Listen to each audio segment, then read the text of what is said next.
So, one thing that I want to touch upon is, all these media pundits, trying to boost up, LeBron James' legacy, right? LeBron James has had a legendary career, great resume and all that. I get it, right? People who, have LeBron James as the greatest of all time, like, you're not going to change your mind whatsoever anyways, right? Because you're in your mind, you already think that, right? You already think LeBron's the greatest. And every chip he accumulates more, you try to keep on using it, right? And then there's the Jordan fans who are thinking like, you think Jordan's the greatest of all time, no matter, what LeBron James has done, right? And then there's people that are in the middle who are not, who are, more independent in regards to, placing in rankings. They're on the fence possibly and stuff. I've seen people on the fence and stuff. But you think about it, like, sometimes like these people just don't account for everything, right? Because when you account for like rankings and stuff, you obviously account for everything. There needs to be additional context made in regards to GOAT context and stuff, right? You're leaving Kareem like off the list, right? Like, you think LeBron James passed Kareem. It's all fine and dandy. People think Kareem is the greatest of all time, and that's all fine and dandy. You need to put in context, right? People want to downplay, Kareem Abdul-Jabbar because of the weak era he's played in the 70s, right? Where he's winning MVPs, right?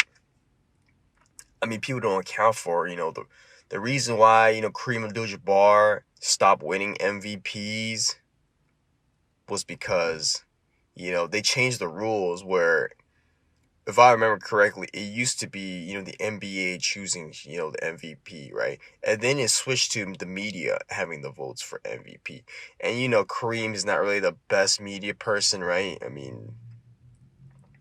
His political beliefs, if I do recall, were more in the lines of, anti-war and the black plight and all that stuff, like, racism and all that stuff like that, right? And, at that time period, right? If Kareem was in this era today, and of course he'll be lauded, like, oh yeah, I stand with you and all the racism message and all that, anti-war, of course, right? You go back in that era, right? Like, basically telling him to, shut up and dribble, right? Basically. And then they stopped, and then he never won a regular MVP season, like a regular season MVP ever again, right? He's never won that after they switched the voting. So, obviously he's missed out on a couple more regular season MVPs. So basically that context, like, that's the context, right? Then you go to, certain context of, what is it? Magic Johnson, right? Magic Johnson's won all three levels of the basketball level or the highest caliber, right? In high school, he's won a championship. In college, he's won a championship. And the next year after he gets drafted in the NBA, he wins a championship, right? Impactful, right? You go Larry Bird. Larry Bird comes to a Boston Celtics team that was, a 20-win team. Turns that 20-win team to a 60-win team, right? You can make the argument that Larry Bird is, top 3 most impactful player of all time, right? I'm saying top 3, right?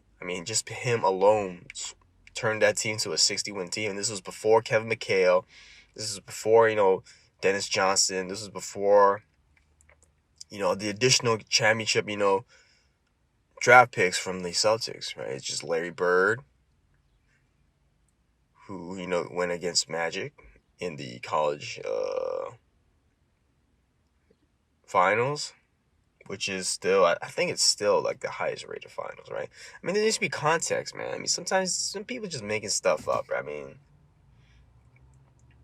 lot of the people think, like, they use like media talking points and stuff where where they just repeat it, right? They're like just parrots repeating certain things, what they hear from Nick Wright, what they hear from Stephen A, what they hear from Max Kellerman and all that stuff. Dude, just use, just look into it and then you decide, right? I mean, no need to just, just listen. Oh yeah, he's right. You know, Colin Cowherd says, Michael Jordan will be, DeMar DeRozan in this era. Like, I mean, my God, like these guys are just there just to say stuff. You know what I'm saying? So, I mean, when it comes to the GOAT conversation, like, dude, everything needs to be, used. Like, it's the problem of, using LeBron as, greatest of all time is because, like,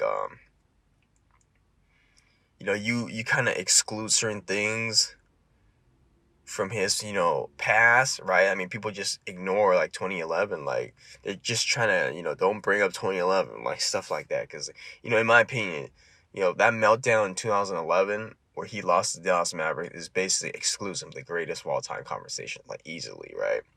I'm not saying, you can't have a, bad game and stuff like that, but this dude had a bad series where this dude was possibly the fourth best player in the series, right? I mean, look at what, LeBron James' resume in the other finals, right? He's the best player.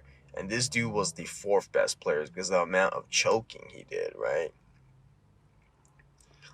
Like people don't even say he choked in 2007, right? I mean, he just straight up did not perform at all. Like, he just didn't perform in 2007. And, 2011, he just got shut down by, like, Jason Pereira, of all people. Jason Kidd was there, also helping, stop this dude. I mean, my God, right? And then, as time goes on, you see people trying to prop the Dallas Mavericks like there's some kind of, super team or something. I mean, like, oh, like, they beat the Lakers. Dude, the 2011 Lakers were, like, basically on their last legs. I mean, just the amount of emotional, baggage when it comes to Phil Jackson being his last year. And also, his cancer, like, stuff that people don't account for, which kind of, like, drove an emotional wedge.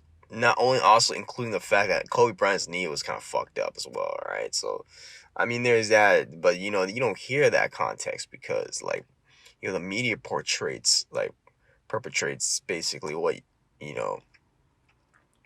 what fits their narrative, right? So, that's what people like casual fans basically, trying to claim certain things, right? That's what they use, media narrative points. When it's sometimes, like, dude, you need to include everything, right? Include everything, and that's what I'm saying when it comes to the greatest of all time conversation. I mean, you ask me who's the greatest of all time, it's Michael Jordan. It's easily Michael Jordan for me, and it's not even an argument for me. Like, there's just such a big gap, in my opinion, when it comes to the greatest of all time. When it comes to first to second, right? And that's my opinion, right? And my second of all time is Kareem Abdul-Jabbar. So, like, Kareem, he's won every level. He got dunking banned in college. That's how dominant he was in college. Like, he's the greatest college player easily of all time as well, right? And, he came to the Bucks. They win the chip with him and Oscar Robinson. And that's that, right? But the thing is, Kareem, because certain times, people forget in NBA history where, you need a dominant big man and a dominant wing player, right? Dominant wing player, which was the express speed to win a championship, right? Kareem won with Oscar Robinson, who is a top 3 point guard of all time. Then the next time he wins again, his other championships, he wins with Magic Johnson. Magic Johnson is the best point guard of all time, right? As you can see right there, big man, wing duo, right? I mean, you go to LeBron James, right? LeBron James plays, he has a wing. He has another, all-time wing in Dwayne Wade. And then he has a big man in, Chris Bosh, right?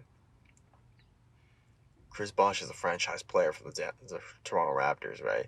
So he won with, one wing player and another big man. He plays the wing as well. Well, he also plays like a pseudo big level where he was playing power forward in the Miami Heat, right? So, Chris Bosh playing center. So there's that as well.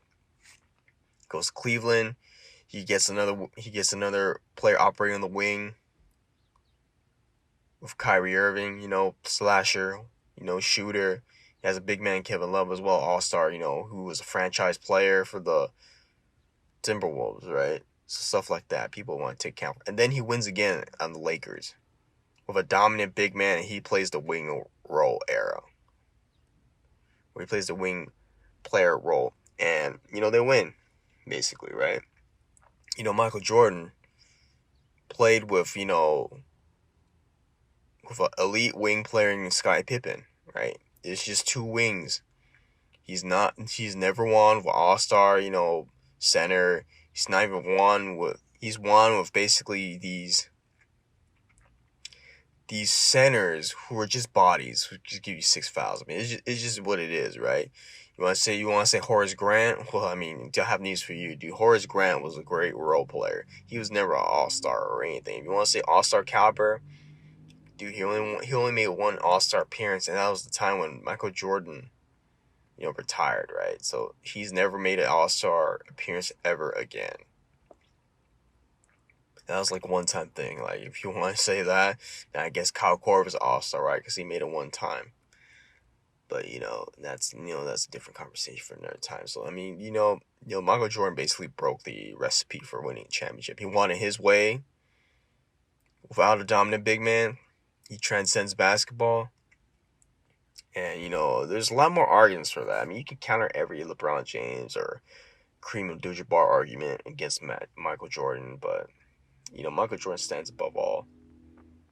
And like I said, for me, I mean, it isn't even close, but, talking points and stuff, you know what I'm saying?